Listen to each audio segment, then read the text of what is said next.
नटवरलाल की कहानी एक ऐसे शातिर ठग की दास्तान है जिसने भारतीय इतिहास में अपने ठगी के कारनामों से न सिर्फ लोगों को चकमा दिया बल्कि कई बार सरकार और प्रशासन को भी मूर्ख बना दिया। भारत के इतिहास में कई अपराधी हुए हैं, लेकिन जो नाम लोगों की जुबान पर आज भी एक किस्से की तरह रहता है वह है नटवरलाल। उनका असली नाम था मिथिलेश कुमार श्रीवास्तव, जो बिहार के सिवान जिले के बंगरा गांव में 1912 में पैदा हुए थे। उन्होंने एक ठग के रूप में जो कारनामे किए वे आज भी फिल्मों और किताबों में प्रेरणा बनते हैं। उन्होंने भारत के प्रतिष्ठित स्थलों जैसे ताजमहल, लाल किला और राष्ट्रपति भवन तक को बेच दिया। प्रारंभिक जीवन और शिक्षा। नटवरलाल एक मध्यम वर्गीय कायस्थ परिवार से थे। उनके पिता एक साधारण किसान थे। मिथिलेश शुरू से ही बहुत बुद्धिमान थे। उन्होंने वाणिज्य कॉमर्स में स्नातक की डिग्री ली और वकालत की पढ़ाई भी की। उनकी शिक्षा ने उन्हें समाज और कानून की गहराई से समझ दी, जिसका उन्होंने ठगी के लिए भरपूर उपयोग किया।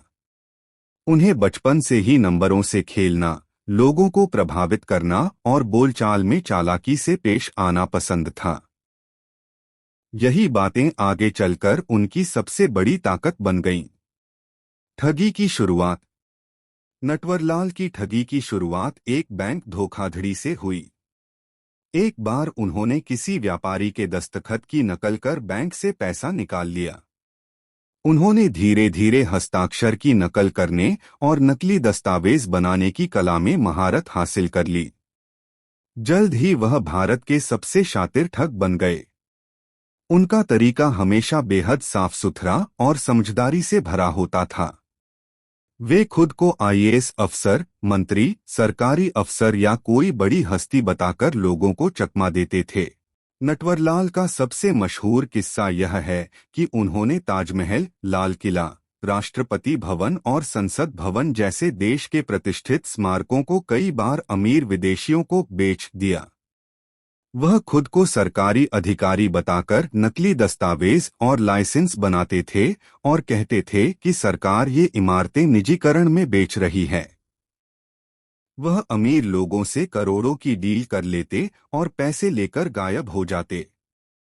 एक बार नटवरलाल ने खुद को रेल मंत्रालय का अधिकारी बताकर पूरे एक मालगाड़ी को बेच डाला। उन्होंने व्यापारियों से कहा कि सरकार जल्द ही पुरानी मालगाड़ियां स्क्रैप में बेच रही है। नकली पेपरवर्क, सील और हस्ताक्षर दिखाकर उन्होंने सौदा कर लिया। नटवरलाल ने भारत के सबसे बड़े उद्योगपतियों धीरूभाई अंबानी, रतन टाटा और घनश्याम दास बिरला तक को भी ठगा था। उन्होंने इनके नाम से चेक बनवाए और बैंकों से बड़ी रकम निकलवाई। वह हस्ताक्षर की नकल करने में इतने माहिर थे कि असली और नकली में फर्क कर पाना मुश्किल था। पुलिस और नटवरलाल का खेल। नटवरलाल के खिलाफ देश भर में 100 से ज्यादा मामले दर्ज थे और उन्हें कई बार गिरफ्तार किया गया था, पर हर बार उन्होंने चौंकाने वाले तरीके से जेल से फरार होकर सबको हैरान कर दिया। सबसे प्रसिद्ध फरारी 1996। 1996 में जब उन्हें बिहार से दिल्ली लाया जा रहा था, तब वे 84 वर्ष के बुजुर्ग थे और व्हीलचेयर पर थे। ट्रेन से उतरते वक्त पुलिस वालों को मिठाई खिलाकर वह चकमा देकर गायब हो गए और उसके बाद कभी नहीं मिले। कहा जाता है कि नटवरलाल 8 बार जेल से भागे, हर बार नए तरीके से। कभी वकील बनकर, कभी डॉक्टर बनकर, तो कभी पुलिस अधिकारी के भेष में। आखिरी समय और रहस्य। नटवरलाल के जीवन का अंतिम भाग भी रहस्य में डूबा है। उनकी मौत कब हुई या हुई भी या नहीं, यह स्पष्ट नहीं है। 2009 में उनके वकील ने दावा किया कि नटवरलाल की मृत्यु 1996 में ही हो गई थी, लेकिन उनके गांव के लोग कहते हैं कि वह 2009 तक जीवित थे और कभी कभार गांव में छुपकर आते थे। उनका अंतिम संस्कार हुआ या नहीं, यह भी एक रहस्य है। कई लोग मानते हैं कि वह अंत तक पुलिस को चकमा देकर कहीं छुप गए और एक गुमनाम जीवन जीकर मर गए। बॉलीवुड में भी उनकी कहानी ने फिल्मकारों को प्रेरित किया। अमिताभ बच्चन की फिल्म मिस्टर नटवरलाल 1979 उन्हीं से प्रेरित थी। उनकी चालाकी और स्टाइल आज भी फिल्मों, कहानियों और वेब सीरीज में देखी जा सकती है। बिहार के सिवान जिले में आज भी लोग गर्व से कहते हैं, हमारे गांव से नटवरलाल जैसे चालाक इंसान निकले। नटवरलाल को एक तरफ लोग क्रिमिनल कहते हैं, लेकिन दूसरी ओर कुछ लोग उन्हें रॉबिन हुड भी मानते हैं। कहा जाता है कि उन्होंने जो पैसा ठगों से और अमीरों से लिया, उसका एक बड़ा हिस्सा गरीबों में बांट दिया। उन्होंने कभी किसी गरीब को नहीं ठगा।